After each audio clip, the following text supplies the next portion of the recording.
ఏమంటివి ఏమంటివి మానవ జాతి నీచమా? ఎంత మాట ఎంత మాట!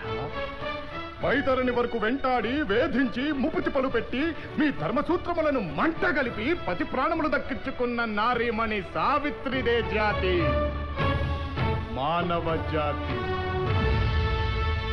తన భక్తితో సాక్షాత్ పరమశివుడినే ప్రత్యక్షము గావించి మీ పాసమును సైతం గడ్డిపోచగా నుంచి ప్రాణహరులైన మిమ్ములనే ప్రాణభయంతో పరుగులెత్తించిన పసివాడు మార్కండేయుడిదే జాతి, మానవ జాతి. నీచమన్న మా జాతి మూలమున ఏనాడో అప్రతిష్ట మూట కట్టుకున్న మీరు నేడు జాతి జాతి అని మమ్ము అవహేళన చేయుటయా? ఎంత వివేకం, ఎంత జ్ఞానం, ఎంత కుసంస్కారము! ఏమంటివి ఏమంటివి